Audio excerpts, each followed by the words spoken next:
let's get paid. Asking no boss, man, can I get a raise? Not far from a star, 2 steps from a slave.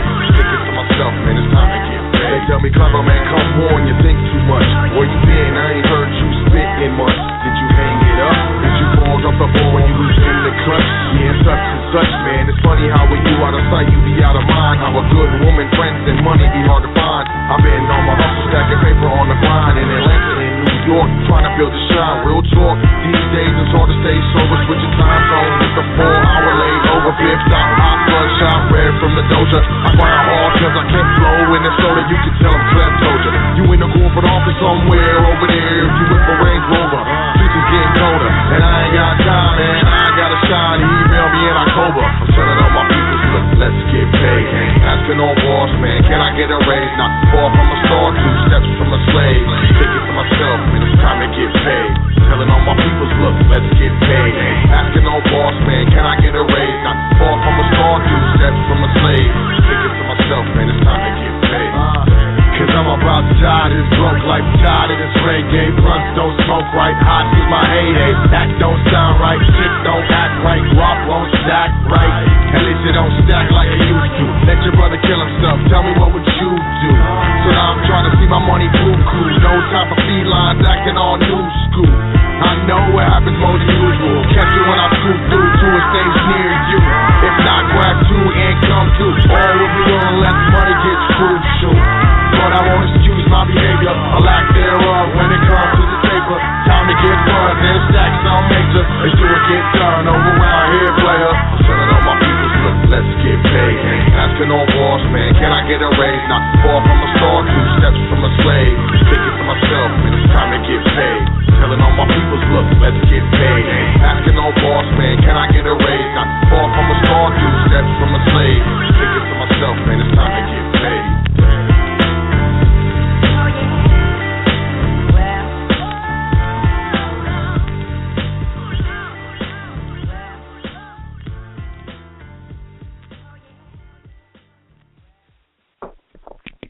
Greetings, good day, good night, wherever you are in the world. This is your host, Sharif Ali. I thank you for listening to The Vault on High Frequency Radio. Just want to go ahead and start out ceremoniously as we always do. We'd like to give a big, huge shout-out to the mothers and fathers of civilization, individuals that have literally taken the world and put them in a position of power. You study my ancestors' history. We've done great things. We're going to continue to do great things. We've done it in the commercial realm before, and we're going to do it again. So once again, I give a big thanks and welcome to the mothers and the fathers of civilization, and they know who they are. So just want to address everyone today. Thank you all for listening to this recording. This recording will be going over the 10 commercial maxims.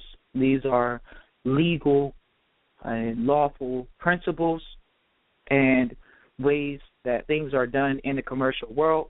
And so today, me and my co-host, L, will be going over these things. We'll be going in depth with these things, letting people know how to actually have the correct method of thinking. Because in any game you play, there are rules.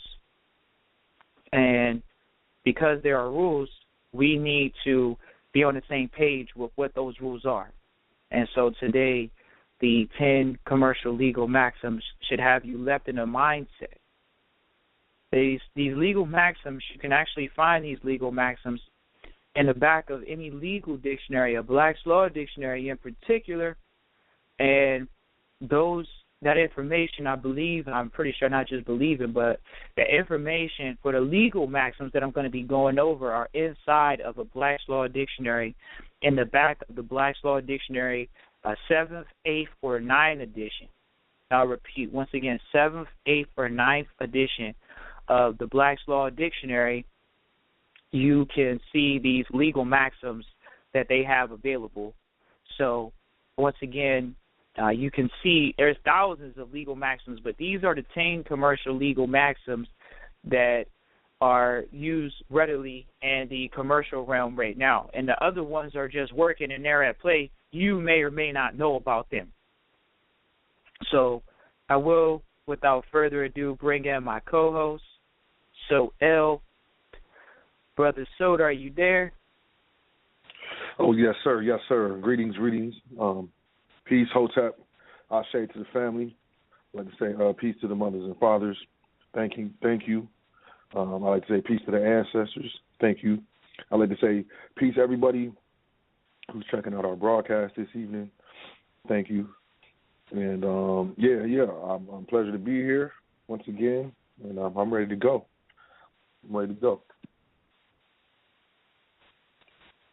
Awesome. So is there anything you would like to say briefly before we start going over the commercial maxims? Is there any importance to them as far as you're concerned? Just a frame for reference, I liken the commercial maxims to the Ten Commandments. With the Ten Commandments be the commandments given by God to the private man and the private woman on the land. The commercial maxims are the 10 maxims of commercial law would be the 10 commandments or the commandments with regard to the commercial world or the commercial realm in the fiction. Right. So with regard to the commercial realm in the fiction, we are going to cover the 10 commercial maxims, also known as, the 10 maxims of commercial law. Correct. All right. So the first one, I'm going to just read them one by one, and we're going to break them down. So each time that I'm at a new one, we will discuss it, and I'll let people know. So the first one is, a workman is worthy of his hire. That is the layman terms. But the legal maxim itself is, it is against equity for freemen not to have free disposal of their own property. So I'd like for you to elaborate on that point first, and then I'll follow up. Okay. Okay. With regard to, I'll read it again. A workman is worthy of his hire. That is the layman term. The legal maxim itself is, it is against equity for freemen not to have free disposal of their own property. Okay. So in the legal maxim, it would be, as a free man or free woman, is it against equity or, the rules, basically, for me not to have free disposal of my property, which would be my name, which would be my labor, which would be my intellectual property, my ideas, my thoughts. These things being my property in the commercial world, these things I'm worthy of hire with regard to me either delegating or contributing these things or these personal my property in the commercial realm with regard to doing business. Basically, if I'm going to help generate funds, money, capital, anything with regard to the commercial world in any capacity with any commercial entity, I'm worthy of proper payment. Compensation almost. Almost proper Exactly. Compensation. But because your compensation is your property. Once you have equally given in the contract or in business, you are worthy of that. And when you think about that, we haven't even talked about a contract yet, but this says that you are worthy of your hire.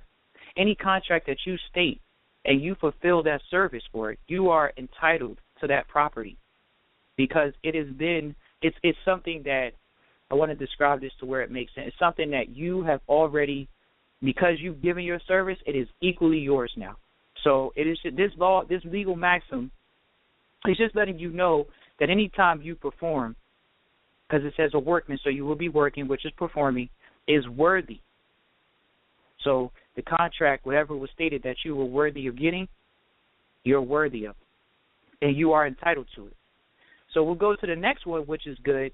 And the next legal maxim excuse me, I'll just read the layman's term for it first, which is all are equal under the law. The legal maxim is no one is above the law. So we're going to keep this focused on business. We're not going to go anywhere sideways tonight with it. I know a lot of people would like to interject personal feelings into this particular statement or this legal maxim, and they would like to say, well, this is not providing us with the remedy that we really want. But this is, once again, commercial maxims. They are not private. They are not certain forms of law. They are commercial forms of law, which is public law. And so, once again, it says all are equal under the law. The legal maxim is no one is above the law. So would you like to elaborate? I would like to point out that it says no one is above the law, but it does not say no thing. In the commercial world, we deal with things, corpses, corporations, and so on and so forth. So I like that. I really like that. No one is above the law. That is true. I would say that is true. In equity, in commerce, all things are dealt with equally, and and everyone is dealt with equally as well. Whereas, essentially, no one or no thing can do something that another one or another thing cannot do. But I like how you phrase that, because we don't want to get into, any other types of aspects of that. Right, and the only reason I say that is because when you start thinking about all are equal under the law, we get some people that say they're not under the law and they're not under it. Well, cool. It says no one's above it in the legal maxim. So when we get individuals that state that they're not inside the jurisdiction or whatever, it clearly states that not only are you worthy of your hire, but you are not above someone else in commerce.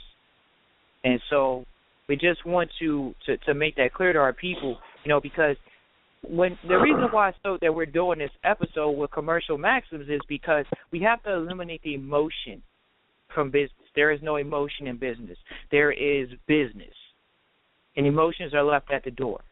And so we have to share this information with our people so they can be abreast of the legal maxims. They can never say, well, no one told me. Someone's telling you. These are things that are governing all of commerce. Let's go back to point number 2 once again. All are equal under the law. Legal maxim, no one is above it. So we will move on to point number 3, or law number 3, commercial. Yeah, for sure. Go ahead on point number 2 for sure. I have this document that elaborates, and I would like to read from it, where it says, all are equal under the law, equality before the law. This is God's law as well as natural law. This is in Exodus 21, 23 to 25. And also it's in Leviticus 24, 17 to 21. It's in Deuteronomy chapter 1, verse 17. Also chapter 19, verse 21. Also in Matthew chapter 22, verses 36 through 40. In Luke chapter 10, verse 17. And no one is above the law. This is founded on both natural and moral law and is binding on everyone. For someone to say or act as though he is above the law is insane. This is the major insanity in the world today. Man continues to live, act, believe, and form systems, organizations, governments, laws, and processes which presume to be able to supersede or abrogate natural or moral law. But under commercial law, natural and moral law are binding on everyone, and no one can escape it. Commerce, by the law of nations, ought to be common and not to be converted into a monopoly and the private gain of a few. I think that's very, very, very compelling and very true with regard to the law of all are equal under the law. So I yield the floor. Go ahead. Let's move forward. I think that was very important because it showed that, I mean, think about it. They always keep editing the law. It's so organic. It keeps, so no one's above it. It's things that are changing, that they are making appropriations to make sure that, guess what, there was no such thing as hacking 50 years ago. But guess what? People are hacking to steal your information. So they have to create laws that make sure that those people aren't above the law just because they know how to encode and decode and encrypt and decrypt websites and information. I would go so far as to say that hacking would be a commercial term. And a computer will be a commercial device created in commerce. And I would go so far as to say that it's not a law, that it's actually a statute that is being made as far as hacking is going. But that's just being technical, but you are 100% correct. Right. You are 100% correct. So we're going to go ahead to the next point or the next law, which is the third law in commerce. Truth is sovereign, layman's terms. Legal maxim, to lie is to go against the mind. I just want to highlight here, in commerce, truth is sovereign. You definitely need to know these terms, people. You need to have a legal dictionary. That's why these legal maxims are in the back of a Black's Law Dictionary, 7th, 8th, or 9th edition.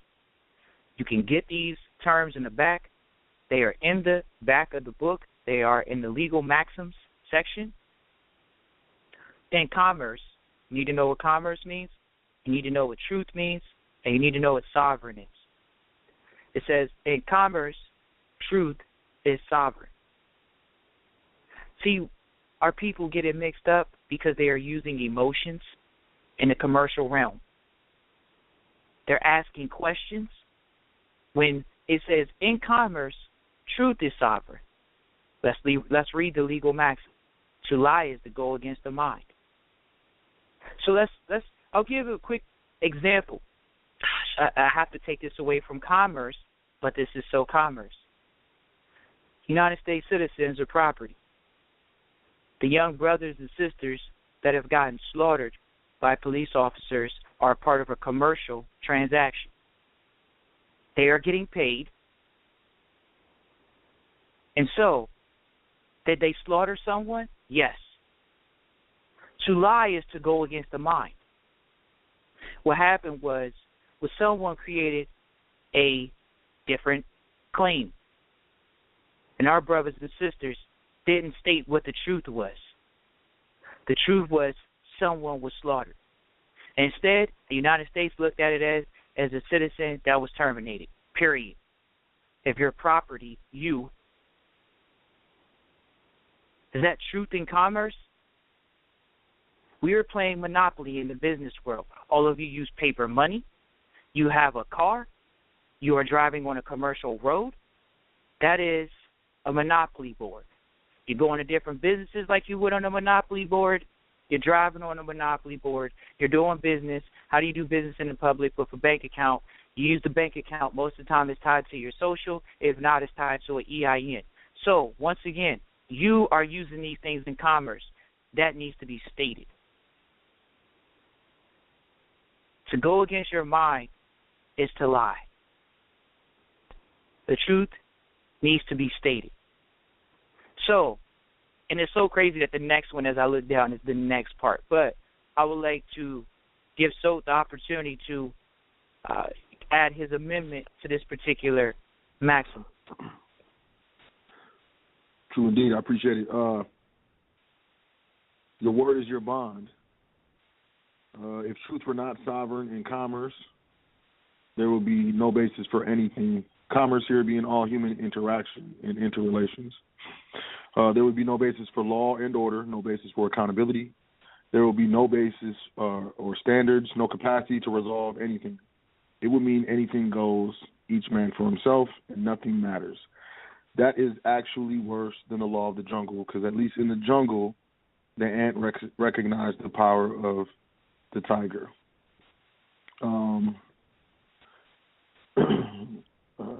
To lie is to go against the mind. I can't say that enough.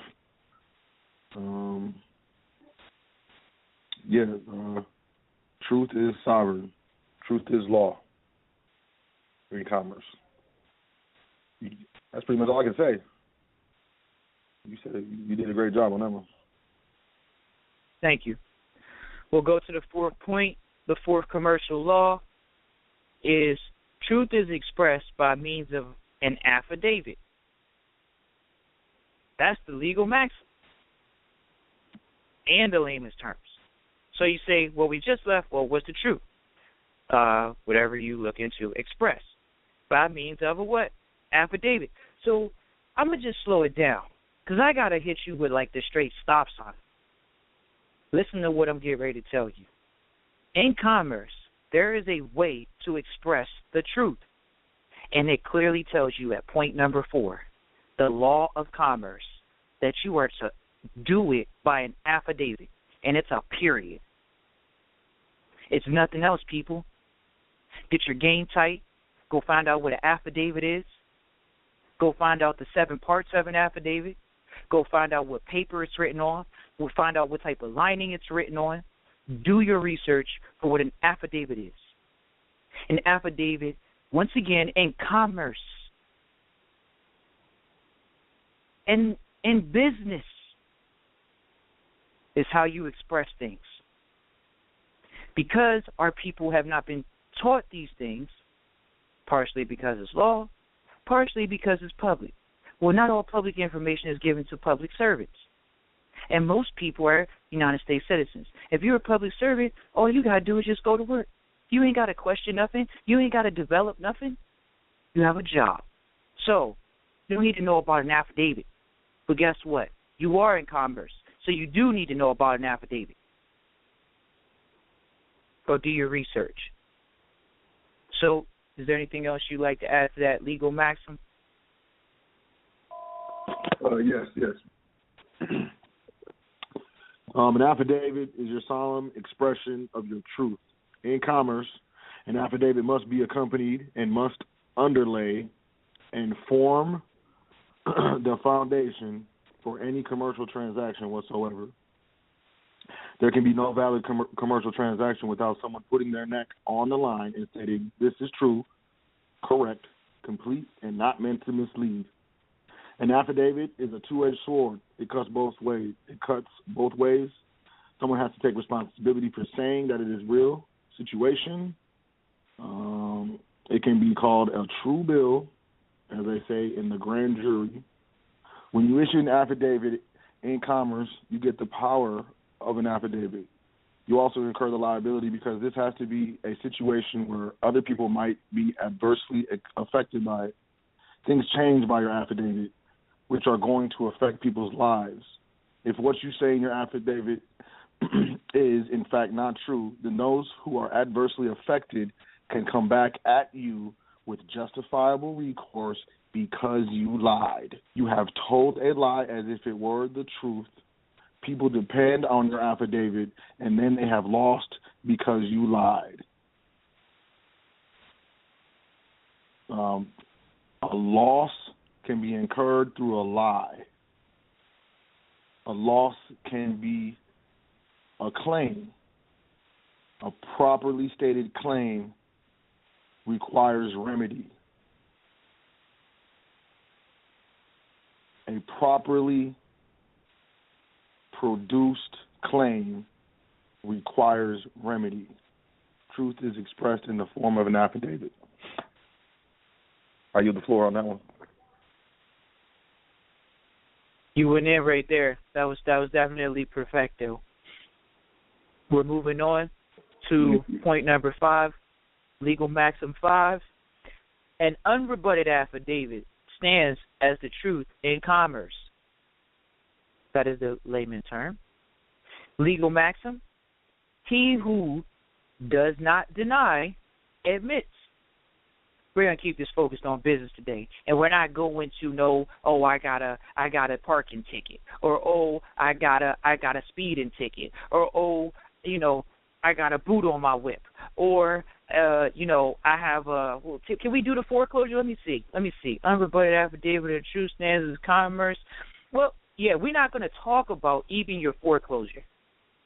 We're going to just say, guess what? All of those things that you said, they're still commercial. So let's just stick to the point.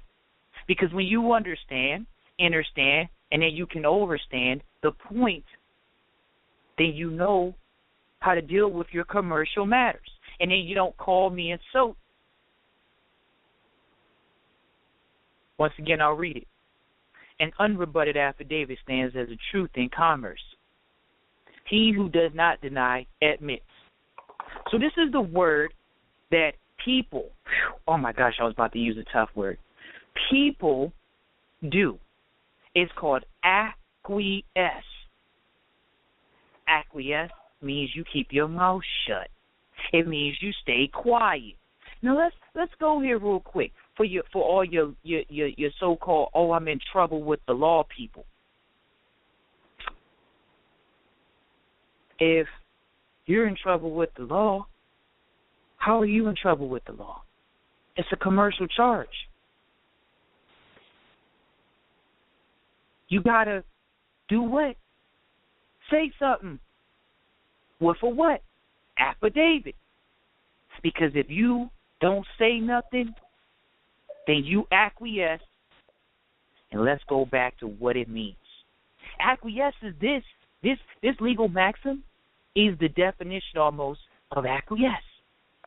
It says an unrebutted affidavit stands as a truth in commerce. So when someone submits you a bill, an affidavit, which he called a true bill, then guess what? If you don't rebut it, he who does not deny admits. You didn't rebut it, it stood as truth in law. So please give your opinion on the commercial maxim. Thank you. An unrebutted affidavit becomes the judgment in commerce. You can peep this in your Bible if you're a Christian in Hebrews chapter 7, verses 16 through 17. There is nothing left to resolve. Any proceeding in court, a tribunal, or arbitration forum consists of a contest or duel of commercial affidavits wherein the points remaining unrebutted in the end stand as truth and matters to which the judgment of the law is applied. So not only is an unrebutted affidavit stand as truth, but if you rebut an affidavit, you must rebut it point by point. Any point that is not rebutted, that point still stands as truth or law in commerce. That's all I got. That was good because it gives people the fixings of what the commercial law system sets up for them. When we go through these 10 commercial maxims, they will have a thorough reiterating of the same points because you went ahead and I was like, is he going ahead here? But no, this is how the law is set up. It's simple. It's easy to grasp. They have it in order. It's almost you can predict the next step because it's that simple. So let's give you the next step. The next step is point 6. An unrebutted affidavit becomes a judgment in commerce. Legal maxim. There is no concept of a duel without weapons. So if you don't do anything, guess what? It's a judgment. The judgment's been made in commerce. If you don't rebut it, if you don't make a statement, if you don't make an affidavit, point for point, rebutting what they said, point for point. So you can continue. I don't think there's anything left to say. Seriously. Sounds good. Point number 7. Commercial maxim number 7 in the Black's Law Dictionary, 7th, 8th, or 9th edition. A matter be expressed to be resolved. That's layman's terms. Legal maxim. He who fails to assert his rights has none. I mean, well, I don't really have much much to say about this point. I mean, 100% people, this is very clear. I'll read it again. A matter be expressed to be resolved. Legal maxim, he who fails to assert his rights has none. So, once again, if you are entering as a citizen, a person, an individual, into any commercial courtroom or venue, business establishment, if you don't assert your rights, you don't have any rights. So if you're standing there quiet because they told you in your Miranda rights that you have the right to remain silent, as long as you're standing there, guess what? They enforcing codes on you. And he who fails to assert his rights as a private man who's not in commerce at that moment or for whatever reason, if you're failing to assert your private rights, your God-given rights to walk anywhere and not infringe upon anyone else's space, if you don't assert those rights, you don't have any. And I'm gonna tell y'all straight up. I'm going to just substitute it and listen to what I say carefully. He who fails to assert his law has none. Now, for all y'all out there that don't have a law, or you using Muslim law, or you using Islamic law, or you use any law, it don't matter. The law that's running in the United States, the only state that is not running in the United States is Louisiana. It's called common law. Common law runs the United States. And like I said, the only state that I know of that it doesn't publicly, and I can say this publicly, is because I have people backing me on this, scholars as well. You can research this. Is Louisiana. Louisiana runs off Napoleonic law, civil law, and so what I'm sharing with you all is that okay, if you don't assert your rights in common law, how are you guys gonna ever state yourself? Like I don't get how people are not asserting their rights under common law. If you don't know that you're quote unquote using common law, then what law are you using? Rookies? If you don't even have a law that you, when I come to a brother or sister, I should be able to walk up to you off the street and say, what law are you using? You should be able to say, I'm using common law, brother or sister. But just to let you all know, just to give you a gem out of the vault real quick, because it came across the conveyor belt, is that when you create a private contract, contract makes the law. So anything that's in that contract is the law. Don't get reckless with that thought, but just know that, yes, anything that you have in a contract, it stands as law. So, and he who fails to assert his rights in a contract or fails to assert his law in a has none. So, I yield to Soap. Appreciate it. In commerce, for any matter to be resolved, it must be expressed. You can check this out in Hebrews chapter 4, verse 16. It goes, actually, no one is a mind reader. You have to put your position out there. You have to state what the issue is to have someone to talk about and resolve. He who will fail to assert his rights has none. I like how you said it. He who fails to assert his law has none. Or, so if you're not going to assert your rights, you're going to be subject to someone else's rights. So if you don't assert your law, you will be subject to someone else or something else's law. Commercial maxim number 7.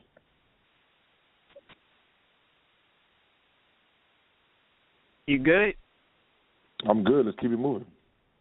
Yeah, I was going to say, because it went straight into the next point, which is commercial maxim number 8. He who leaves the field of battle first loses by default.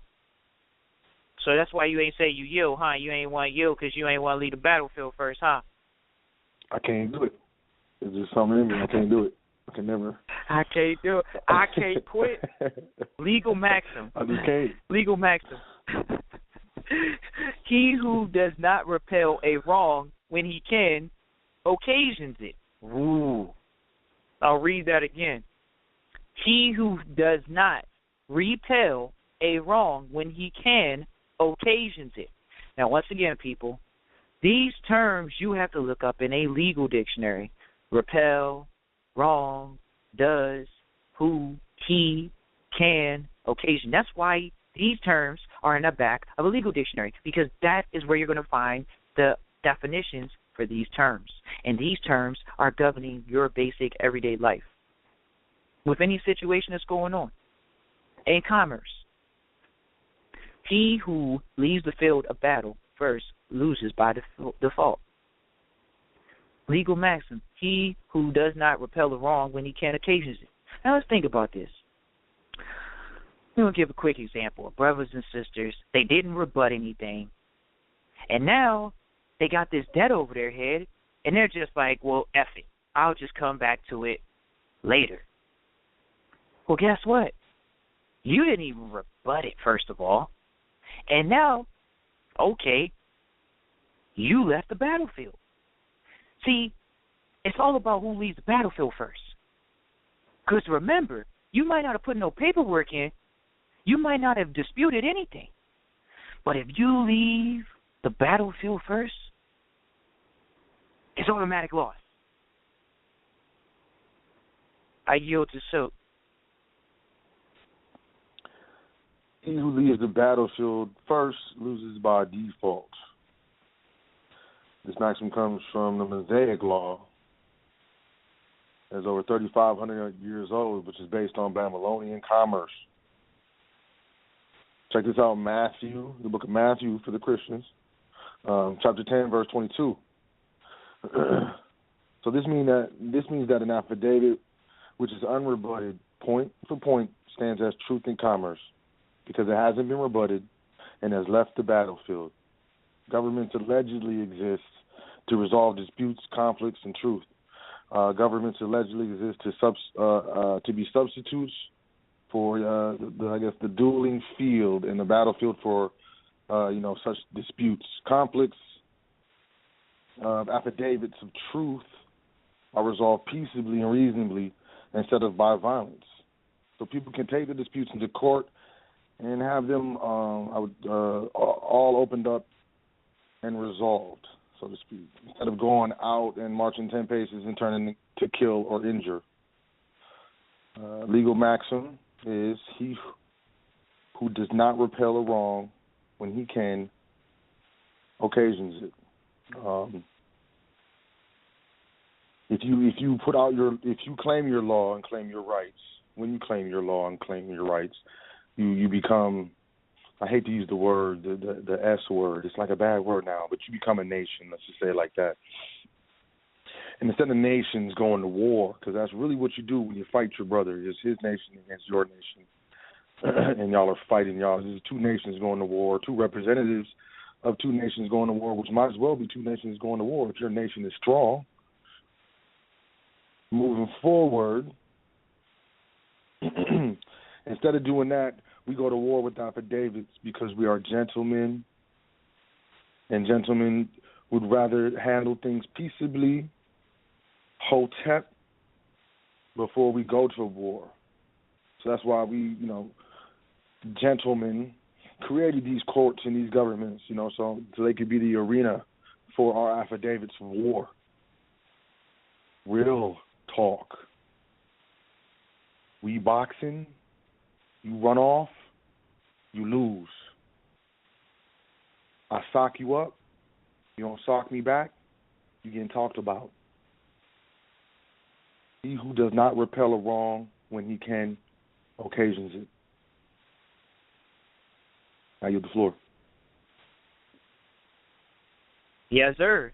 But this is where, for all the people on the line, they say, hey, so, Brother Sharif Ali, Sodell, what do you read? How do I get started on this commercial maxim? I need the mindset. What can I read in the meantime? I've never read the book. Sun Tzu's Art of War. Business is war. Get ready, brothers and sisters. It's war.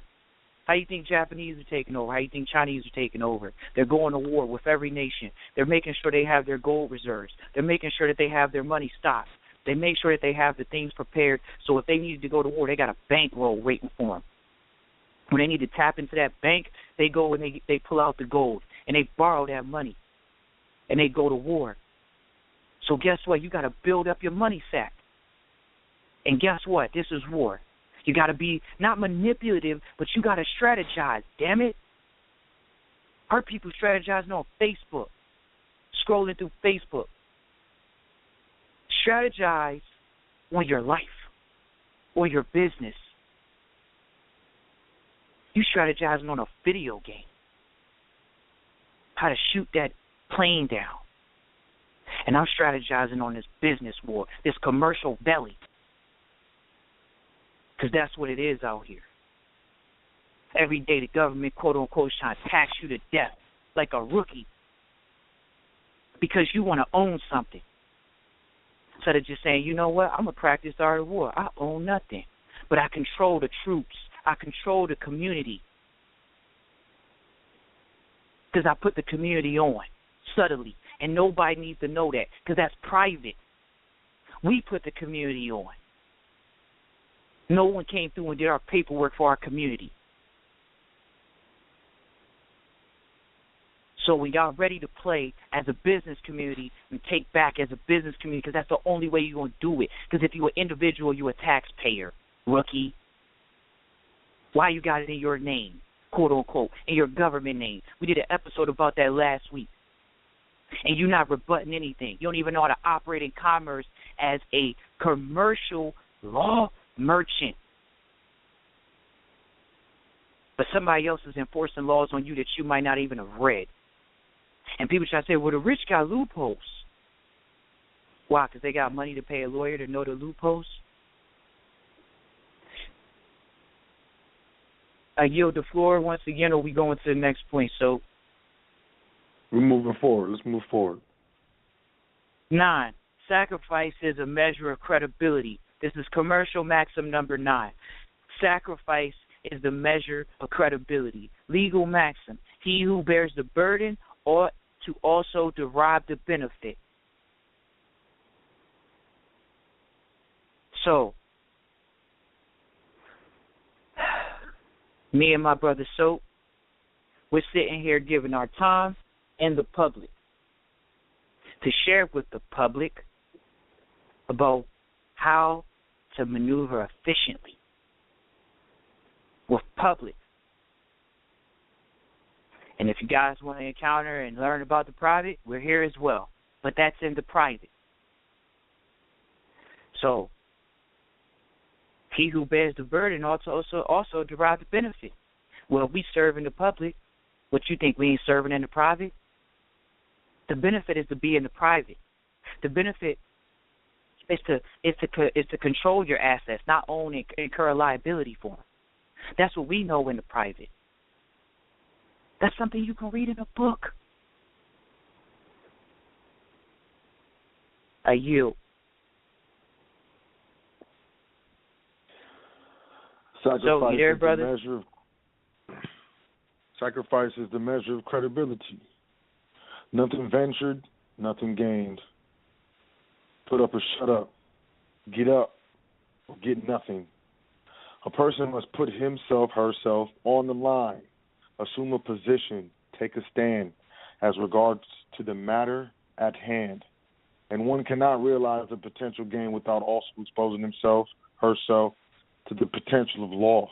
One who is not damaged, put at risk, or willing to swear an oath on his commercial liability to claim authority is one who is not to gain.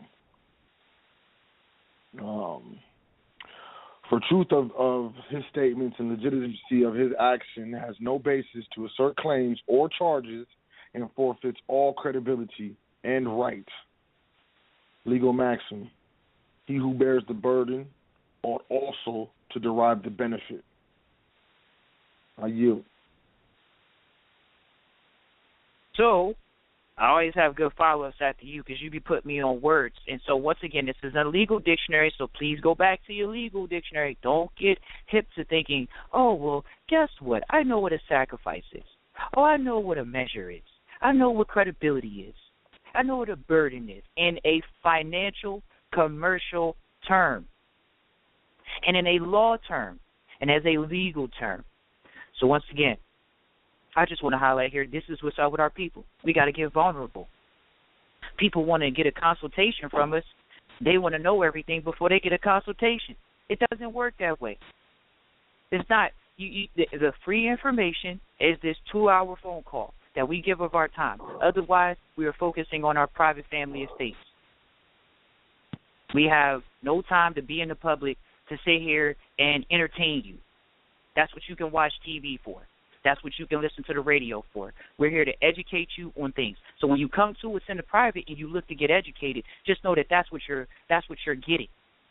You're getting education. Not just education, you're getting implementation. Implementation, people. You're not going to come over here and get what you could have just Googled. If that was the case, we would tell you you could press 1 right now, and we would tell you where to Google it. I told y'all to Google affidavit and the points of an affidavit. That's not private information. Now, how you word it, the words you use, that's important. That's the private information. It's the vocabulary. And we provide those classes at hfrn.vault@gmail.com. You all can email us. You guys can get a consultation. We'll put you up to speed. You guys want to start a business. You guys want to do different things. We are here to serve our people. Me and Soap have businesses. I've had business for over 10 years now. Soap has had business even longer. It's crazy. It's like, dang, man, it's crazy. This guy really has big boy experience. Yes, international experience as well.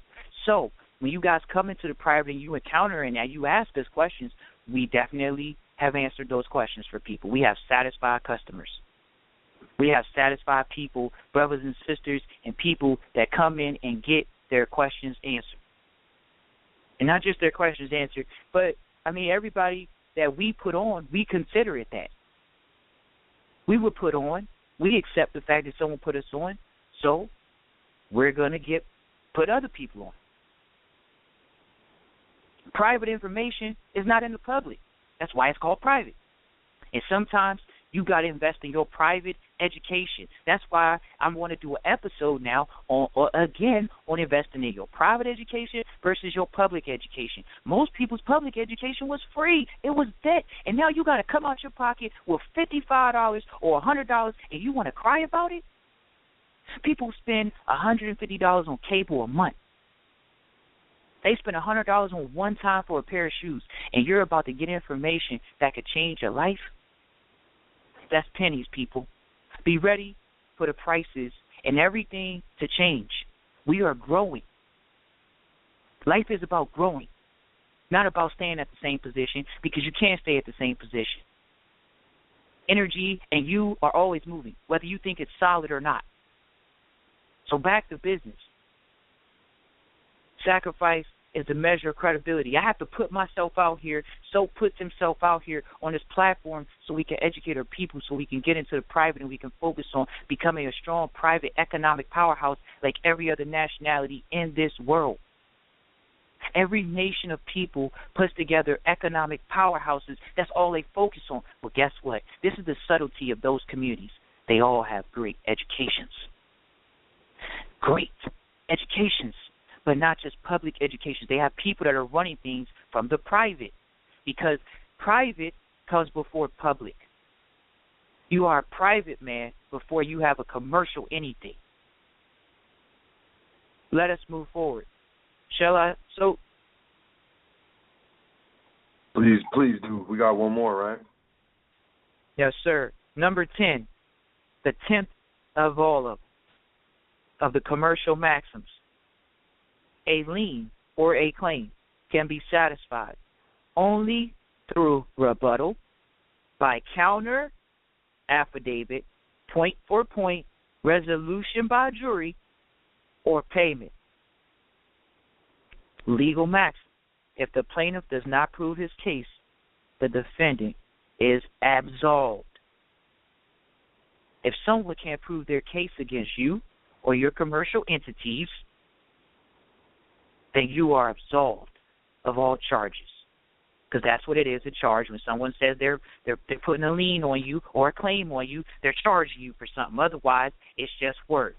When they put it on paper, there has a cost associated with it. Let's read what it says, a lien or a claim, which means it's somebody trying to get something satisfied. Now I'm going to wrap it up. It says by counter affidavit, point for point. Don't ever forget it. You read every sentence. The sentence is the point. When it ends, you better make sure you took care of that sentence. You better make sure you hopped on that sentence and you rebutted it. And you said, this is the accurate truth. You don't say that that's wrong because you give it credibility. You address the truth.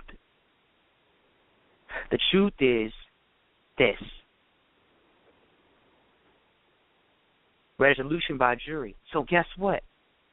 If the arbitrator can't make a decision and they involve other people can look at the information and say, well, this information is accurate, or this information is accurate.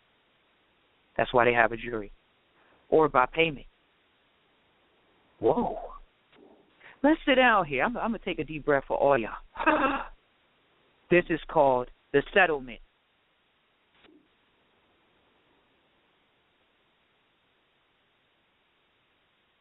I move forward and I yield.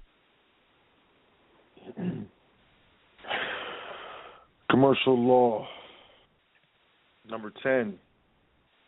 A lien or claim can be satisfied only through rebuttable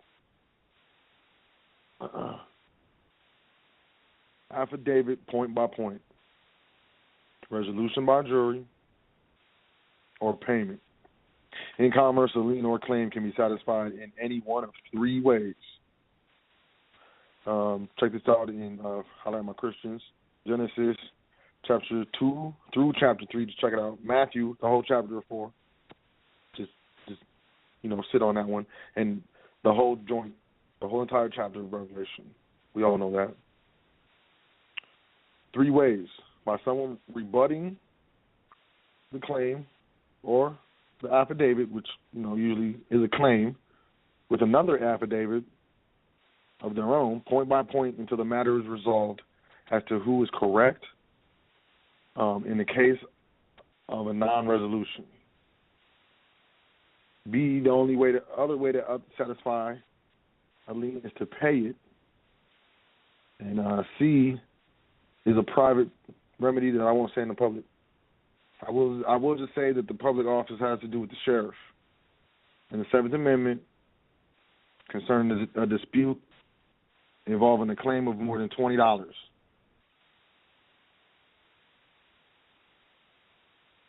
Everybody on the private, if you're rocking on the private, that's more than enough for you to figure out what I'm talking about. But that right there was a sacrifice. And that's a measure of my credibility. And I yield the floor. You're crazy. You're funny. That was funny. This is a measure of my credibility. Okay. So, yes, everyone on the line, we appreciate all of you all. This is the 10 Commercial Maxims. We did it in under an hour. We are open to questions or comments. You can press 1. When anyone wants to ask us, well, how do you operate in commerce? This is the blueprint. And guess what? This is the basic rules. It doesn't get more sophisticated than this. You say, well, how do you rebut a debt? How do you rebut this? How do you rebut that? This is what you use, people. This is what a lawyer or a paralegal is going to do for you. They're literally going to follow this process, but guess what? Most times, they don't do nothing for you. And I just want to highlight something real quick that Brother So said something to a young lady earlier today. So eloquent. When you are dealing with a lawyer, you are employing them. When you are hiring a CPA for your company, you are employing them. When you employ a tax attorney, you are employing them to do your work. When you walk into a CPA office, you are the boss. because they are going to be paying for you. They're going to be doing work for you. You think, oh, I'm paying them for a service. Really? That's why you're wrong in your thinking. Your company is supposed to pay for their service. See? And when your company pays for them, isn't that a form of a work-hire relationship? Your company needs a service now. See how we think?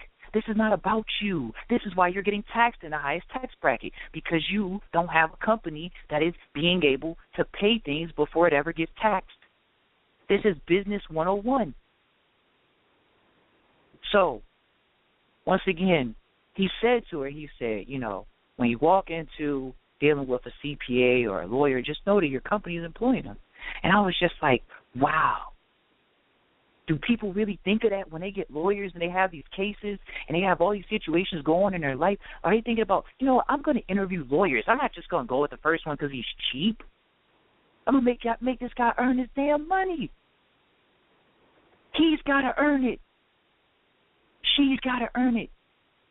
This is business. Stop thinking as a debtor. Think as a creditor. You're giving him money. He doesn't have anything. He's begging for your money. He's begging to do service with you. That's why they're called solicitors, because they're beggars. Knocking on everybody's door. Hey, you want me to handle a legal dispute for you? Is somebody trying to sue you? Is somebody trying to sue you? Hell no, ain't nobody trying to sue me. I don't own nothing.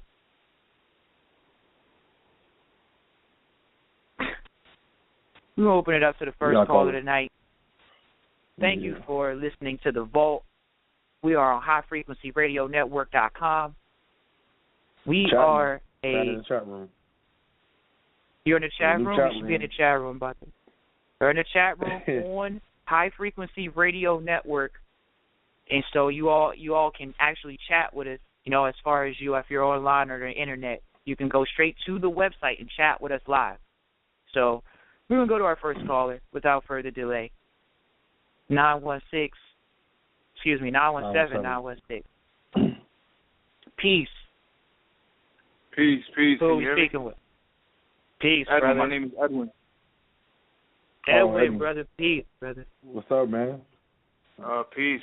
For that last Maxim, number 10, what if you made a payment and that, I guess that party didn't, you know, they're not accepting it?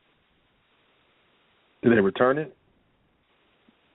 They did, and the second time, you know, I guess you sent it the second time and they kept it. Okay, hold on. Okay, let's just go through the legal maxims here.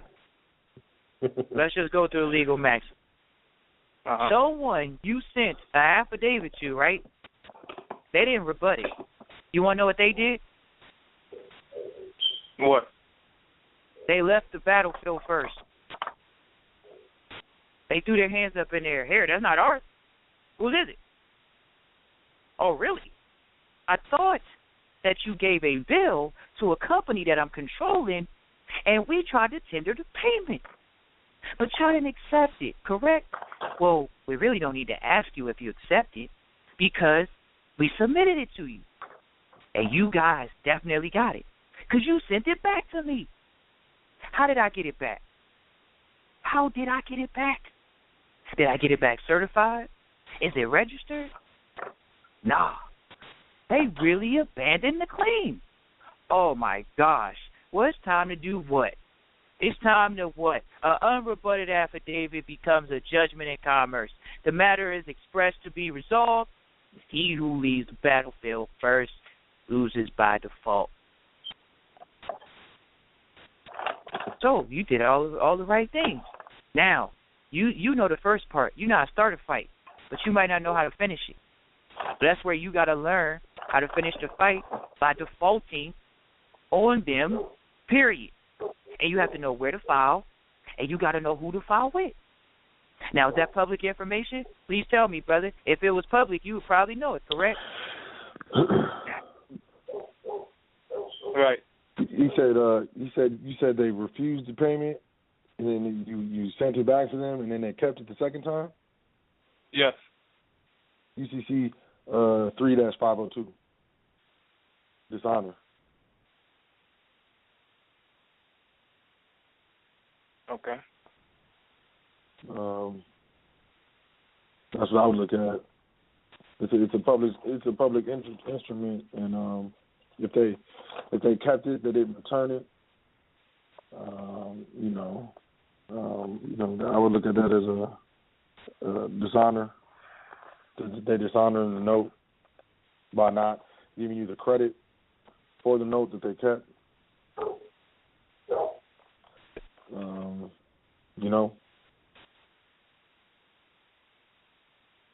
But it's under the it's an instrument, so it's under UCC. It's under 3 negotiable instruments in the Uniform Commercial Code in your state. But it's with regard to negotiable instruments, because we don't really deal with that. We deal with aspects more with regard of getting your business up off the ground, getting established commercially, getting established privately, and getting business credit established commercially. So we don't really deal with negotiable instruments and discharging. But I like to give people an answer, so that would be the answer I would give. You're dealing with the negotiable instruments, and everything concerning or anything that I know of concerning the commercial application enforcement and whatnot with regard to negotiable instruments in the commercial realm would be in Article 3 of the Uniform Commercial Code with regard to your state, wherever that is baked into your statutes. Other than that, I can't really help you. Neither one of us have ever really done that, just because we've been successful in the public.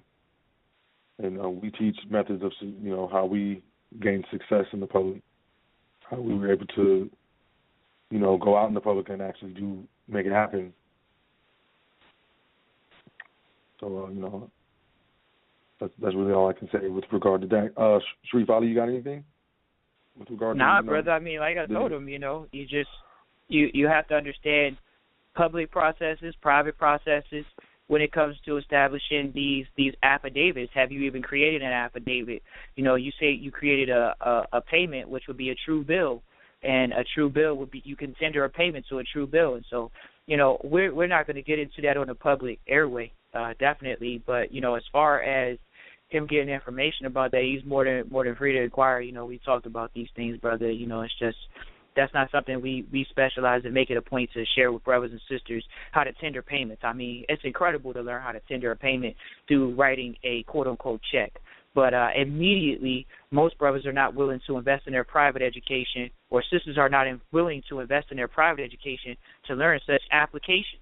Those applications are written by lawyers that get paid over $100,000 a year. I mean, that's the fact. So for an individual to say, I just want to learn how to tender a payment I had a homeboy hit me up earlier. He's actually learning securities law. And he's about to get his license in securities. And he hit me up, and this is what he said. I could read the text to you right now. I'll read the text to you. Oh, man, this was a good text. He asked me what I'm doing. I'm like, brother, I ain't doing nothing. I don't want to do nothing. So he said, so I'm studying for my investment license, and I am getting in-depth with debtor and creditor. And we and him have talked about that before. We talked about it's only 4 words I recommend for our people to know. You need to know creditor and debtor. You need to know who they are and what they are. And you need to know public and private. When you know those terms, you will be on the happy trail to happy days, because you will know what is it that you need to know as far as operating in the public or the private. It's just that simple. And, it's just that simple. The brother asked me about it. He's getting his investment license. So, how do you track it? Brother Edwin, how did you track your instrument? Can I ask you that? In what ways and what technique did you use to track your instrument? I think certified mail as well as UCC 1 finance statement. You did a 1 on the instrument? Yes. Oh man. All right. Well. All right. I don't. All I can say is that doesn't sound correct to me. But I'm not a excuse me, I'm not a like I said, we don't really do that, but you know, we know of that and are familiar with these types of things. And publicly, I will say that doesn't sound correct. Okay. From what you said, but you know, yeah, brother. I honestly don't, you know, I don't know, man. I don't know if I decided whether I'm gonna teach on that yet. I just want to really just focus on what we've been focusing on. Okay. But and especially on the air, man. You know, especially on the air. But even in the private, I haven't really decided. I don't know if Sharif Ali is willing. I don't know, Sharif. That's not. Brother, that's sophisticated information, brother. You want to start reading information that we're reading and taking part in, sure, but at the same time, that's not the focus, brother. We need to get brothers and sisters off the ground as far as the business. So that's where our brother, focus we can is. tell, and that's the best way to get experience with regard to what we're talking about is learning how to run and operate a business, and then reading material, and then you can apply the actual material that you're reading. Or learning how your business or how your family's the business. It's all about business, bottom line. Once you start understanding business, you can understand these things, and it's easy to pick these things up. And, brother, no disrespect, but I can tell by the way you're talking, and, like, it'd be a lot of work to instruct you, you know, and with regard to what you're doing. It sounds like you don't even know what you're doing. You're just trying to do it because you get it, but you just don't know how to do it. There's a process to it, and that's the learning curve. And we're more than willing to help, but we got to start with the basics, baby steps. We're the vault, you know, high frequency radio. We just, you know, baby steps. Not even that, but this is the rubber meets the road. You know, let's get started. I try to teach techniques, you know, Brother Soul L, that you can use tomorrow and get working. And there's nothing I can tell you right now in the air, or I couldn't sit on the phone with you at a consultation and tell you how to get working tomorrow. There's no way I could do that. So, yeah, I apologize. Sharif Ali, go ahead. You're good to go, brother. I just want everyone to know that today we went over the commercial maxims. I know we got some new callers and people tuning in. The commercial maxims we've gone over, these are the things that we really wanted to share on this episode. We just had a question as far as people asking about, you know, the actual, you know, negotiable instruments and things like that, and that falls into commercial law. You know, and by you not following the proper procedure as a businessman, because when you say I tendered a payment, that means there is an accounting that had to take place. And when accounting takes place, I ask my brothers and sisters who can press one right now and tell me a form of accounting, just something basic. Most people would tell you cash basis. Most people don't tell me about accrual. And not only do they not tell me the different forms of taxes, they also don't tell me the tax law. The tax law that's being used on them. Brothers and sisters, it's only two types of families out here. Informed and uninformed. That's all my teachers have told me. And since they told me that, you have to invest in your private education. Your private education is learning who knows private information, really finding out if it's the truth and putting it to work. So when So says the rubber meets the road where I can help you immediately, that's what private information does. Private information says, I'm going to put you in the best possible tax avoidance position possible, because we can't have you getting hit for what? Man, we had such an awesome consultation with some people recently, and they've just been getting better and better with the quality. The quality just keeps getting better, y'all, and I appreciate all of y'all that have reached out to us. Once again, our email is hfrn.vault@gmail.com, and we appreciate people reaching out. Once again, the private community is getting built. It's the public community that you see that might look like it's in shambles. Straight up. The private community's always been doing good. They just haven't shared the knowledge with most people because they're not informed. And how can someone do business with you when you're creating debts that you don't even want to pay? You don't want to work hard to get out of the debt, but you just, I don't know, how can you say it? You worked easily into a debt? How did you work easily into a debt? Because you signed your signature. That's why. Brother. And you don't even know. My bad, brother. I apologize. You good, brother. Go ahead. Go ahead. Brother Edwin, you still there? You with us? Yeah, I'm here. Brother Edwin, you know who what's his name? Winston Shroud is? Brother Edwin? I heard the name before. He was like an elder and a leader in the the commercial redemption community and stuff. Anyways, he was recently indicted by the federal government for tax evasion and commercial fraud for using negotiable instruments. Did you know that? Now I know it.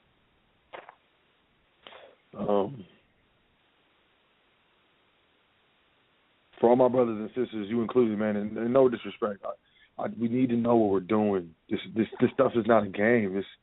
The SEC is the Security and Exchange Commission. When you're dealing with that, that's a federal entity. It's a federal government entity that regulates securities and the exchange of securities in the commercial realm. Now, when you're dealing with these things, these instruments, and you think these are commercial instruments, this comes under commercial jurisdiction. You have federal marshals and possibly federal agents taking you to a federal facility. This is, I just, and then commerce, especially, money's fraud or what is it, not fraud, but counterfeiting or whatever. That's like the Secret Service. They come and get you. These people do not play with their money. And I just want to drive home the fact that there are ways to operate in commerce without putting your neck that far out there, where you can use your intelligence and operate in commerce peacefully and not in controversy, so these people do not and are not concerned with you. And the best way to do that is to know exactly what you're doing, so you're not out there behaving and demonstrating and maneuvering in ways that are suspect and look weird and look brand new, and those are individuals who are not well versed and do not understand the information, the realm, the playing field, the players, consequences, repercussions, where the federal building's at, what do they do, what do they feed you, how long do you get out, how serious is it, how long are the cases, how long are the charges, do they go along with statutes? I mean, who comes in to arrest me? These things are very serious. And, I advise everyone that I deal with, everyone I consult, and anyone that I counsel, be very serious, because these things are very serious. These instruments, if they can do you good and give you great wealth and get rid of, I can use this instrument, get rid of my entire mortgage, ha-ha. If it can do that much movement in the positive, misuse can make that same exact movement happen on the negative side. And I think that's what we don't take into consideration. That's what we need to take more into consideration when we deal with these commercial things. And that's pretty much that. I yield. I have digressed. But Brother Edwin, I would really suggest, you're a good brother. We dealt with you before, and I would just suggest, there's certain things we should do and certain things we shouldn't, especially a lot of things we shouldn't be doing if we don't know what we're doing and don't have an exact. I'm not going to play football in the pros because, I might know how to throw the ball. I might run pretty fast, but if I get hit by one of them dudes, I'm not ready for that. I haven't trained for that. I'm not used to it. I don't have the correct padding, and even if I do, it's not the same thing. So, running out there and I'll be running, I'll catch the pass, and I run with the touchdown, and it'll be all good. At the same time, let one of them dudes hit me, or let two of them hit me, or let them pile on me. It's over. It's over. I'm not in that shape. I'm getting hurt. These dudes are professionals. They hit professionally hard. but they make professional money and make professional moves.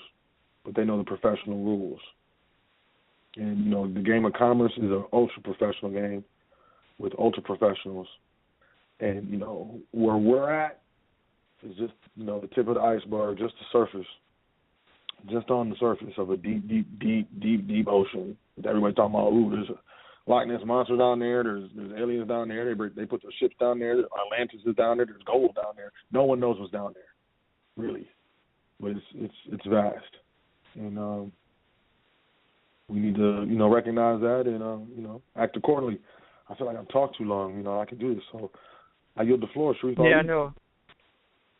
Hey, brother, we here for you, brother.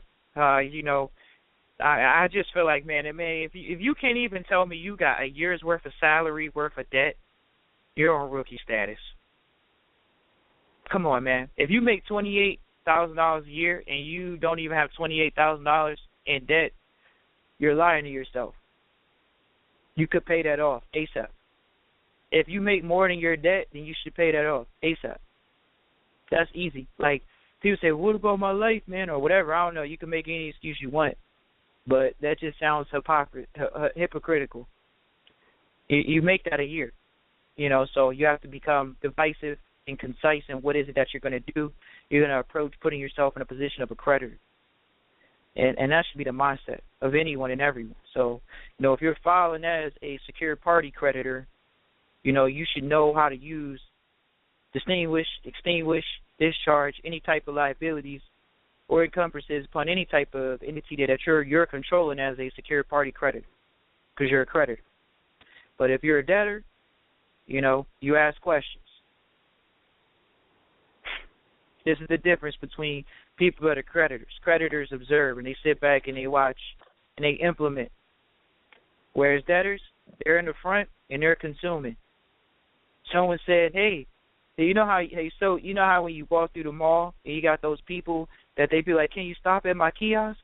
Can I touch your wrist or your hand, put some lotion on you? That's what the solicitors are. That's you know, that's how it is out here. Everybody's trying to peddle something. Want to take a survey for a free gift card? Yeah, literally for a free gift card. You know, so if you all are aware of what's going on in the public, it's a sham. Something to keep you distracted. You say, what can I read? You go home and you read Art of War. You start getting your strategy and your mindset right. So then you can prepare to do business commercial value. Brothers and sisters, we've laid out the 10 quote-unquote commandments for commerce. You can Google them. They all call the 10 commercial maxims. And these are things that are running the world right now. Like Brother so eloquently said, there are legal maxims inside of the 10 maxims that are over 3,000 years old. These are things that have been running commerce since ancient time. Let us be prepared to move forward like our so-called ancient ancestors and actually do as they did and do commercial value with other nations. This is why they were going to war, for resources as they are now. Nothing has changed.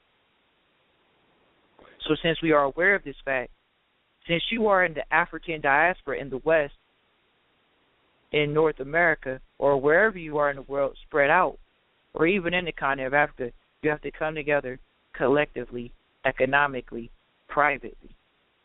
If you're not that far in the rabbit hole, you're on the public side. And that's why we have this public show for you all. So you can say, well, how am I going to get to the private? By coming in as an entrepreneur. You come into the private as an entrepreneur. You do not come into the private as an employee. Entrepreneurs create. Creditors create.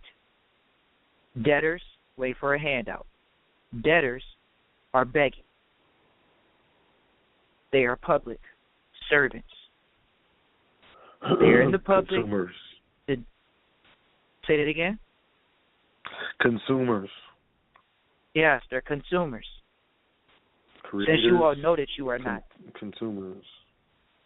Since you all know that you are not that, it is time for you to go in, get a consultation if you need, or you have your business set up and you are just looking to make sure that you have the correct structure, because structure is everything. If you have a business on this line, why are we not doing business if we haven't heard from you? Why haven't we heard from you?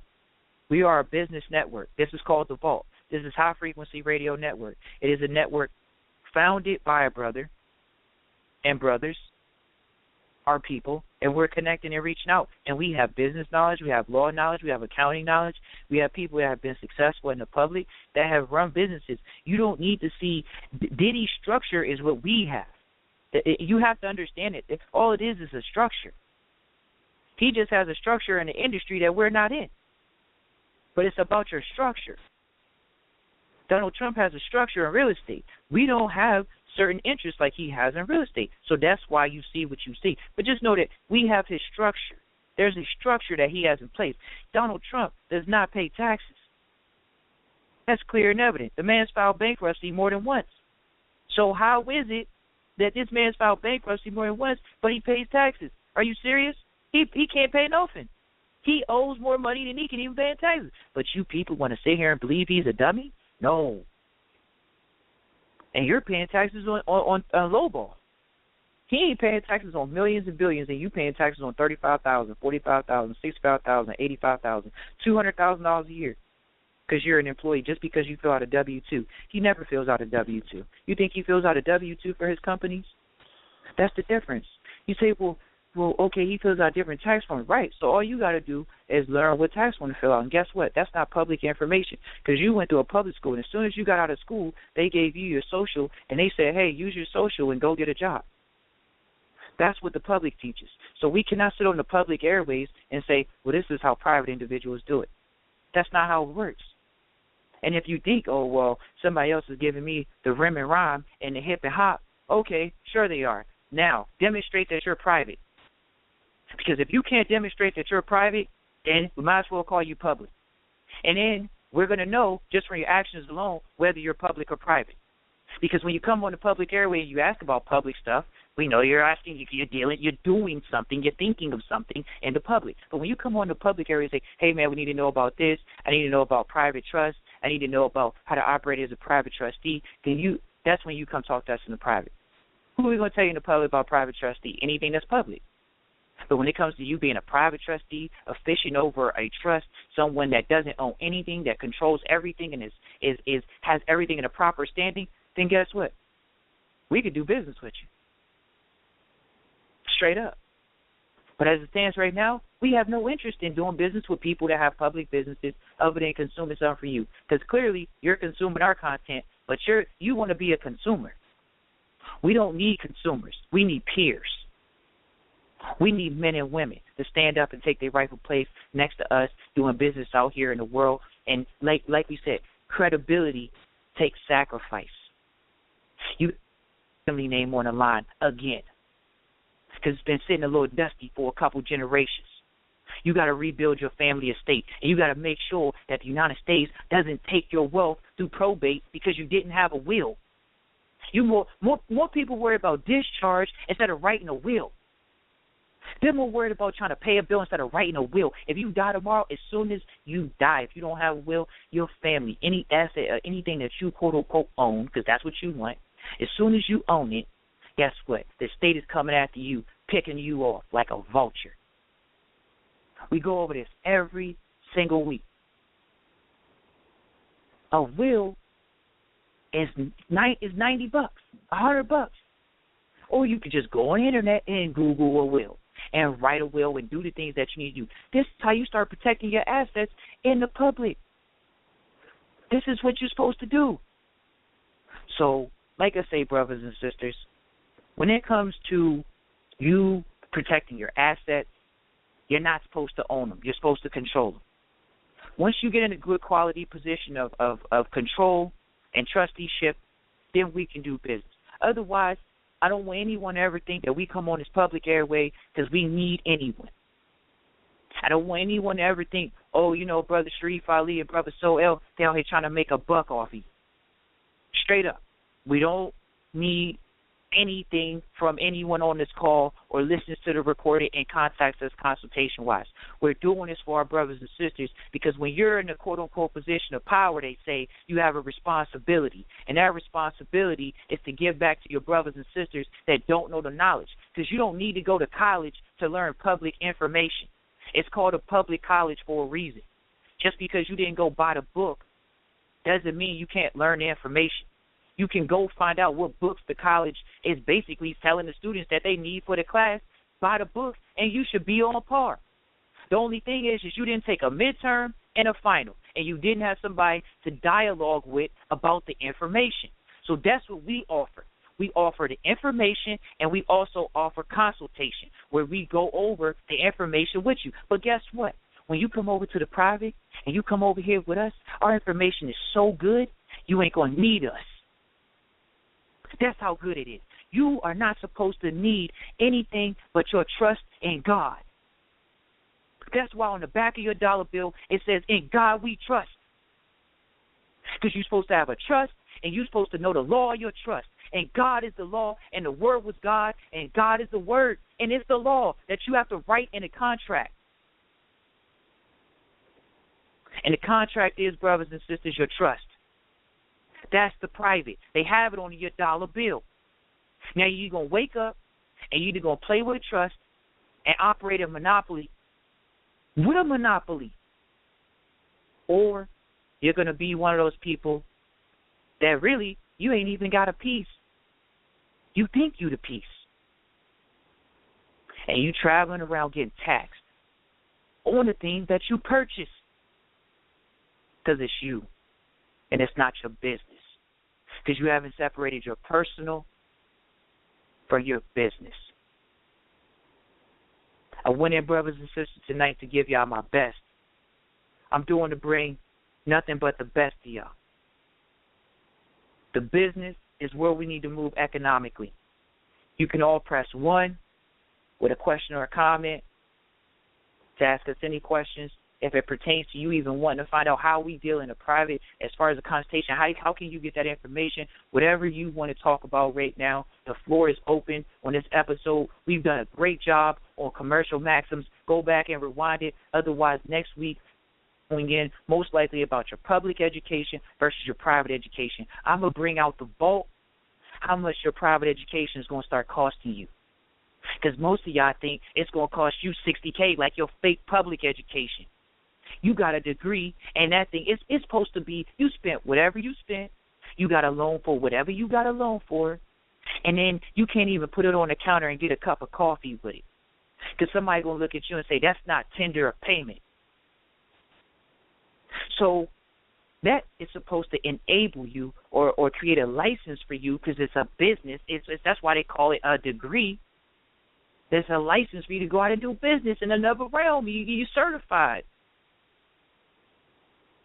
I just challenge our brothers and sisters to do better and make sure your affairs are appropriately structured in your public, because the structure is the most important thing, guys. You know, I'm a structurer and organizer. That is what I provide consultation-wise. So does eloquent in public. And as far as the private, for me personally, I just make it, like I say, that's the background that I make it a point to really come from, even though we all have come from a public background. We all have been born in with birth certificates, born in, you've been given a social as far as your debtor entity and things of that nature. So by you being aware that you have to operate in business as a business, now you are aware that there are certain tax benefits by you operating as a business as opposed to your personal self, your so-called government name. Your government name. How is it yours and you called it the government name? How you going to put yours in front of theirs and then it's that? That doesn't make sense. So you're the government? Right. So how is that the government? It's theirs and you don't even need to put their name there. Just say your name.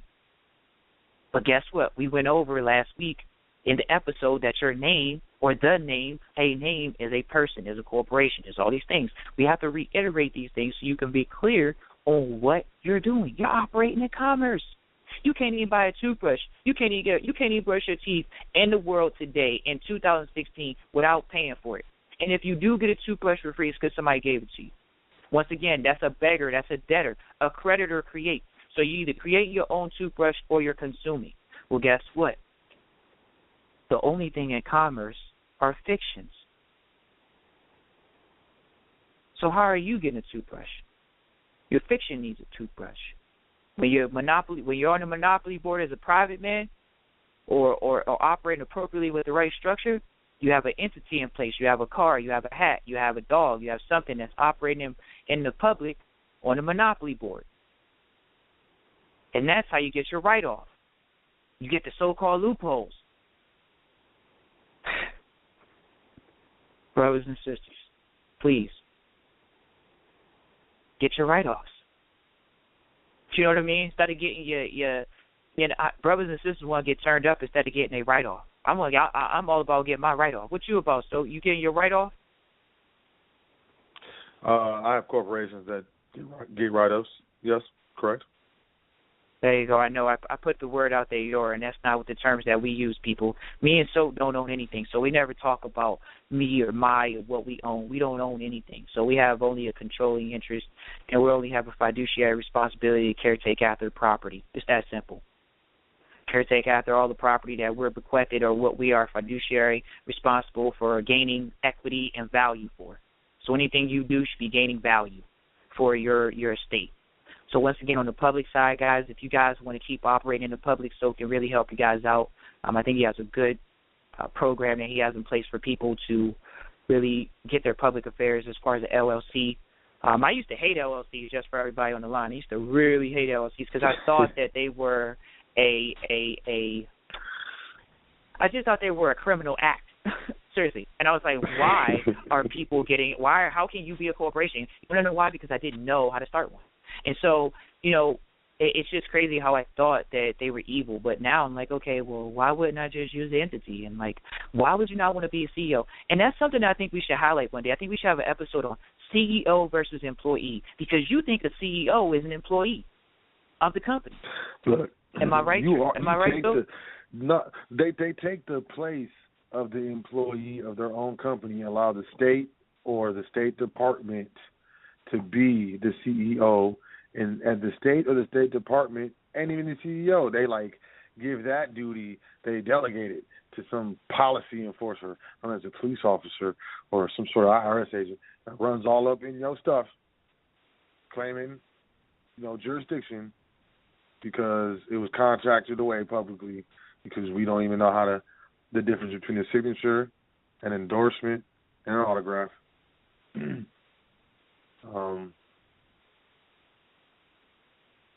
Sharif Ali, I'm done. I just had to say that.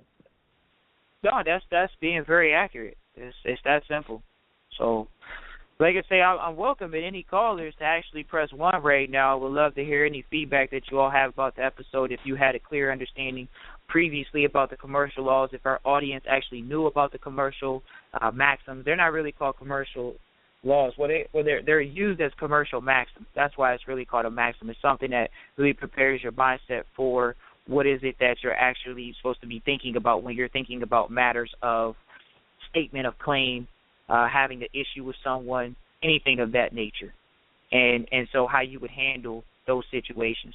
So we actually do have some callers. I appreciate you all pressing 1. We're going to go ahead. This is Sharif Ali and So L on the Vault on highfrequencyradio.com. We definitely are live, and we are here. 267-333. Peace. Peace. I'm a first-time caller. My appellation is Sandra Bay, and I have no idea what the name of this program is. And you did say your email, but I would like for you to reiterate your information so that I can learn more about coming in on the private side. Sure. You can contact us at HFRN VAULT@gmail.com. We appreciate you calling in. That's awesome. I love the new callers. We get new callers every single week because we have a growing audience and we have people that have immediate needs. And who doesn't want to grow either their cash flow publicly or they want to learn how to protect their assets privately? And you're not going to tell me that you're going to go research in the public, oh, yeah, this is how you write a private contract. I can show you some places, but not too many. So, peace. What's going on? Just a minute. I want to make sure I have this correct. H is in Harry, F is in Frank, R is in Robert, N is in Nancy. .vault. Correct. At gmail.com. All right, very good. And what's the name of your program? What's the title of your program? On the blog. title of the program is called The Vault, VAULT, and we're on highfrequencyradionetwork.com. Right. You can go back and listen to our episodes. Oh, very good. And what's the hour that you came on? We come on at 8 p.m. Eastern Time Tuesdays and 5 p.m. Pacific Standard Time. So. Okay. All right. Thank you. And I can email you at this with my questions. All right. Thank you very much. This is very interesting. It's my very first call. I usually listen to Blog Talk Radio at an earlier hour, but I got in a little late thinking I was going to catch another program, and you were on, and I'm so glad I did. So, all right. Yeah. We're so glad you stayed tuned. Yes, I'm studying, and but there's just so much information. We're so far behind the 8 ball that, programs like this, I've been studying for a couple years, but it's just so overwhelming. But I heard you say my magic word, which is structure, and that's what I need, and I will be emailing you. All right. Don't we all need that? Yeah. All right, thank you. I'm sorry, you said your name was what? You said your appellation was what, sister? Sandra Bay. Sandra Bay. It was a pleasure to meet you. My name is So L, and this is Sharif Ali, and we appreciate you calling in. Thank you very much. Oh, you're so very welcome. All right. All right. Hey, brother, Sharif Ali, we got looks like we got a question in the chat room. It says from Alaric Ori El Bay. Looks like he's asking, does filing a 1099 miscellaneous A form a claim versus the UCC 3 amendment when making your negotiable instrument and filing a UCC 1? Excuse my manners, peace, gods and goddesses. Brother or sister, I'm trying to understand what that means. Is filing a 1099 miscellaneous A form of claim versus the UCC 3 amendment when making the negotiable instrument and filing a UCC 1? Whew. Yeah, brother. All I would say,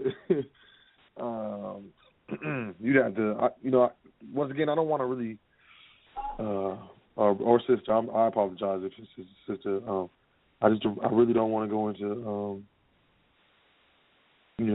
this type of information. I don't know what you know. I don't know if you're operating correctly. I don't know if you're in a position that you could be getting into some trouble with. I might give you a next step to step on a landmine. I don't know, and I'm not comfortable with that. Please email us at hfrn.vault@gmail.com for further information, or definitely hit up our big brother Yusuf L at highfrequencyradionetwork.com. He is a little more expensive, but more well versed in these negotiable instruments and so on and so forth. So yeah, Sharif Ali, do we have any other callers you want to go to, or? Definitely. We have another call on the line.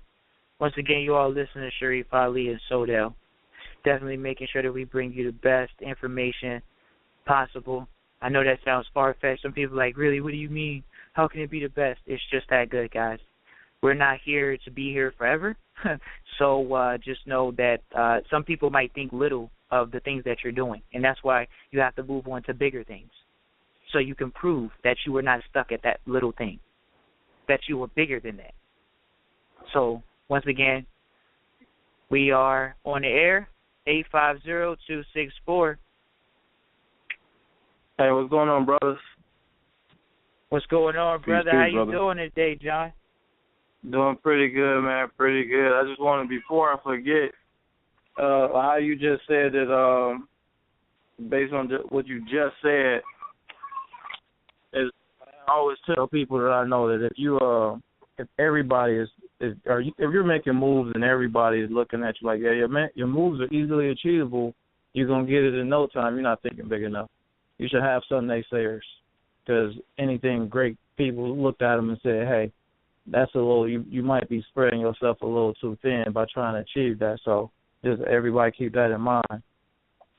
And I guess I can kind of relate to what you all were talking about before with the Maxims, because like I have my background was in law, and when I was working at the courthouse, like you said, everything started with the affidavit, and police came in and filed an affidavit, and basically they had to swear to it that everything was true, and the next step was whoever they were going after had to file a notice of alibi, basically saying this wasn't me. I declined those charges, basically. And after that, the state came through and filed a petition that states everything what they're charging them with, which they called it the charging document. And when you eventually made it to trial, like you said, either before a judge or jury, you had to go over everything in the petition and the state why what the police said was false. So I just wanted to say in that aspect that with everything that they're saying is kind of mirroring what they're doing to people in the public sector with just regular arrests. Yeah, exactly. This is how. I mean, this basically we're going over the Maxims, but with an affidavit is required for an action to commence. An affidavit is required for a warrant. An affidavit is required for any testimony. Either you go on the stand and you swear to tell the truth, the whole truth, and nothing but the truth, and a court reporter takes down the reporting, and that will be, I guess that's the closest thing to, an in personam, or not an in personam, but an in-person affidavit. But the written word,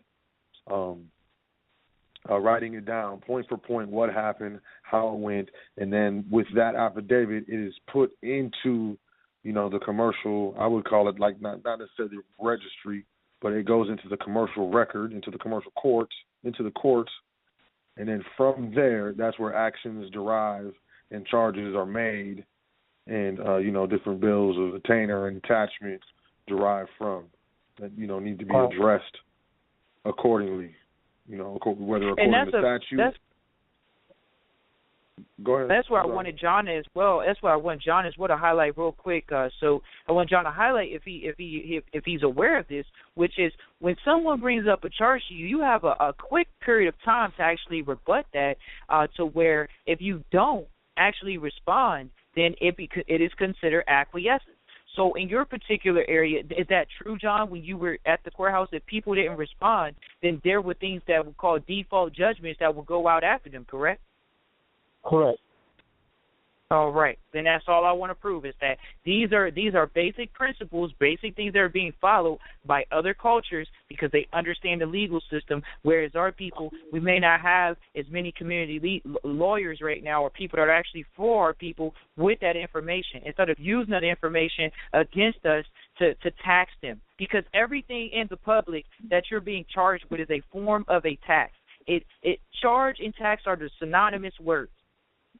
Period. They're synonymous. They are the same exact thing. So if someone just comes and say, hey, man, how much did they tax you? That's why we use that in our slang, because we overstand the words. Man, they taxing over there. Man, I ain't going over there to eat. Right, because they're charging too much. These are the terms that we have to familiarize ourselves, not just with the slang, but the actual legal definition of what a tax is. So you fully understand now, not just overstanding because you got a slang, but you understand where that slang really derives itself from. Right.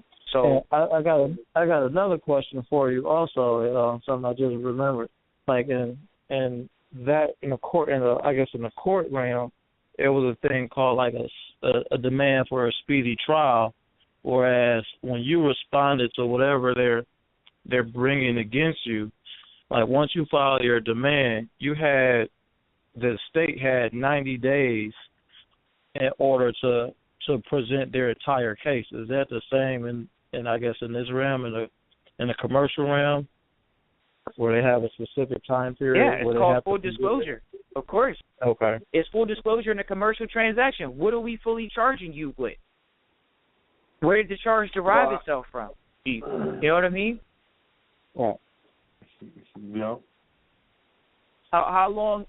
Think about it. Think about how long they gave themselves before they actually have to present any information. So literally, you as a commercial being having a commercial entity that's being charged has to have services provided for it. Your legal entity needs representation. So services that are being charged up into 90 days. Why? Because you have to deal with this for 90 days. Okay. You have to deal with it for 90 days. There's some type of charge that needs to be charged to people that are bringing up charges to you. You're spending your time on it, your energy, your commercial, whatever. You're taking away time from other business ventures to deal with that matter. Right. You know, so yeah, like you say, there's a time frame that they have to sit there and milk the cow to literally make you pay for a lawyer that's going to charge you over 90 days, because they could have solved it up in next week. Okay.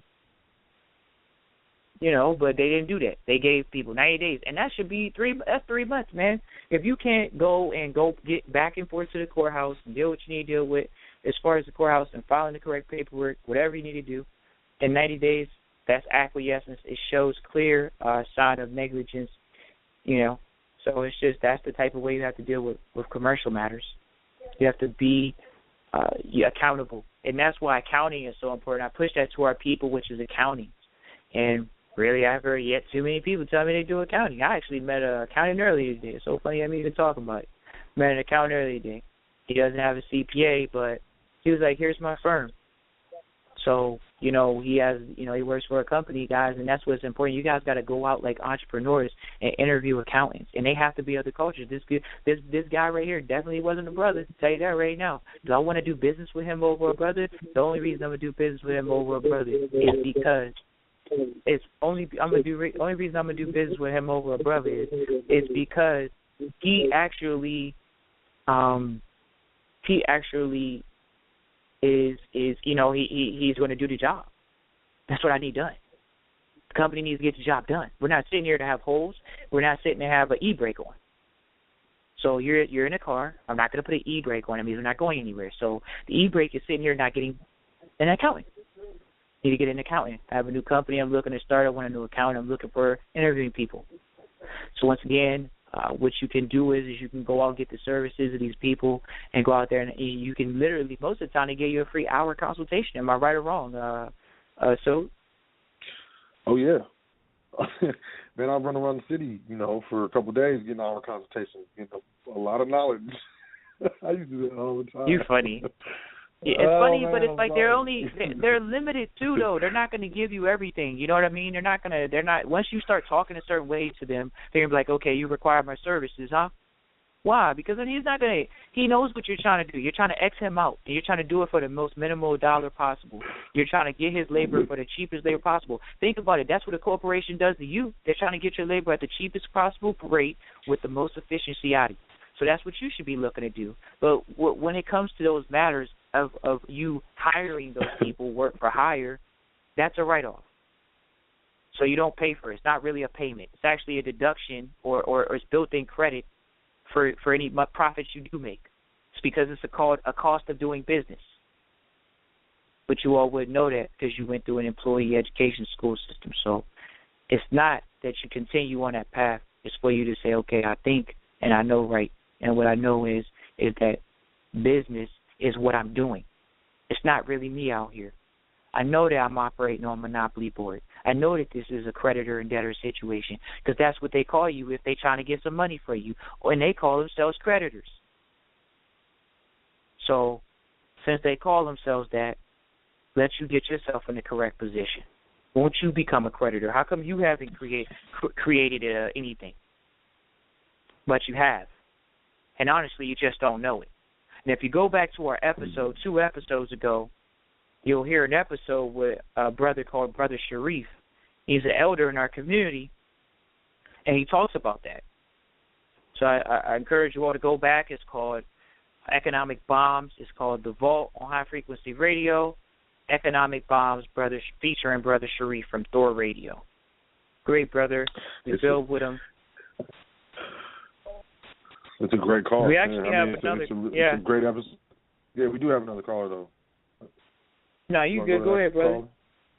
No, go to the caller. You want to say something? Are we going to go over? Should we have you? No, we're going to do 8. We're just going to go. We got 8 more minutes. I'm going to take this caller in. You're listening to Sharif Ali and Sodell, The Vault on High Frequency Radio. Peace. 713-443. Peace, Sharif. What's going on, man? Peace, brother. How you doing? I'm good. I just got on the line. I want to give you a heads up. You had shot me an email a couple of weeks ago for a consultation. And I heard that show. I think about 2 weeks ago. You was talking about being disappointed when people don't come through. And I thought you were talking to me on that one because you started an email for that for the consultation thing. But look, let me tell you what happened, man. They cut my card off and they sent me a new card with that chip in there. So I'm going back and forth with that bank because I didn't want that card with that chip in there. So I finally got the card with the chip. I had to bow down, man. They wouldn't do it no other way. They wouldn't let me keep my other card.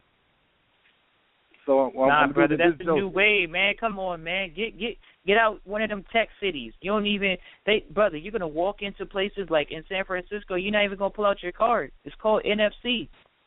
Near field communication. You don't even have to pull out your cell phone no more. Your cell phone and your wallet, that little chip that's in your in that debit card, you just swipe it over the device now.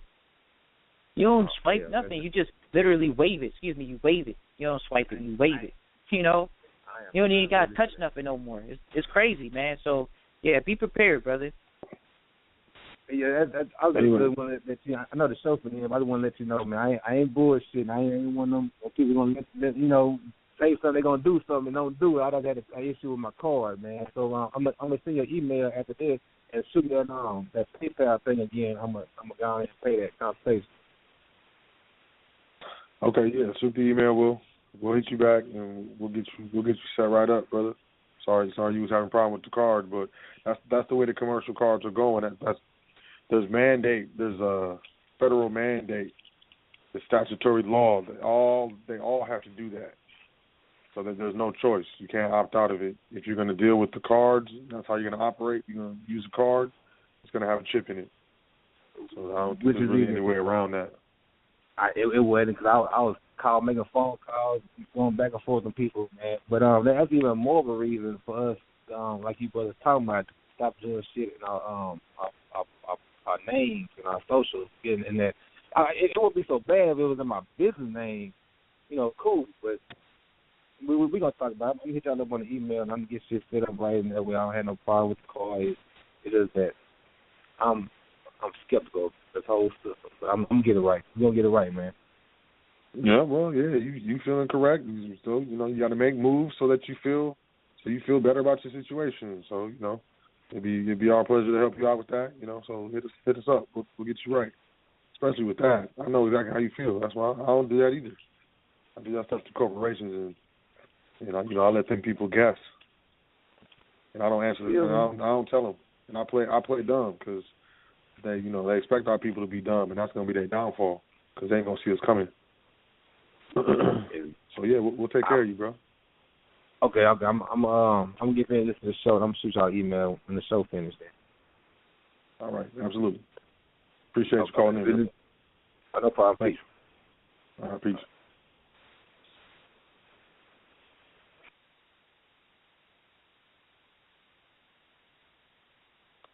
Sharif, you there? Sharif Ali? I'm so sorry, man. You know me, man. If it's quiet, it's muted, man. With all due respect, I'm like, oh man. So I just want to tell everybody once again, thank you, peace, brother, and it's just thank all you all for listening to the episode. Please go back, tune in, and really let those commercial maxims play in your mind. I really wanted to make this as history for our people because you really don't have too many recordings out about the commercial maxims and people in the public expounding on these things. This is the mindset of every intelligent, good lawyer, skilled lawyer, crafted, particularly in commerce, a bank, a lawyer that's dealing with a business. You all say you want to own a business. I've heard it's only 2 degrees worth getting. I always say this because I think they're worth it. It's called an accounting degree and a business law degree. And when you really get those, it puts you on a network. I don't want people to think, oh, you just get the degree and that's your meal ticket. It also gives you a network. Think of that realm more than just getting the rosary. You don't need just a piece of paper. You need the intangibles that go along with these things. You know, we hear people. It's so awesome. As I love hearing the young sister come on and she say, "Oh, she said I've been studying this for 2 years." That's so awesome. We could say so many negative things, but really, positively, she's investing in her private education for 2 years now. Like, that's better than most. And she can proudly admit it. Like, I know some stuff. I can have a conversation. I can dialogue. I know what you're talking about. I have a basic understanding. She's been committed for 2 years. She hasn't quit. Don't let the information, people like, it scares me, it's intimidating, it's a lot, it's overwhelming. Okay, wasn't learning how to walk overwhelming? Let's keep it simple. Let's go out here and win another week. Set your goals. If you guys want to get in contact with us, and you know you need to get in contact with us. Some people say, well, I don't know if I have money. Brothers and sisters, like we say, that is an energy exchange. You have energy. Create, and you will be given. I say peace to the mothers and fathers of civilization, the individuals that are carrying the torch for their families and their family estate. Thank you for everyone that we have already got into the private, and thank you all for inquiring. We look forward to your emails this next week. Peace and blessings. Tune in to us at hfrn.vault@gmail.com. HighFrequencyRadioNetwork.com is where you can go back and listen to this recording again. Peace and blessings. Peace to the ancestors. Peace and blessings. Peace. So.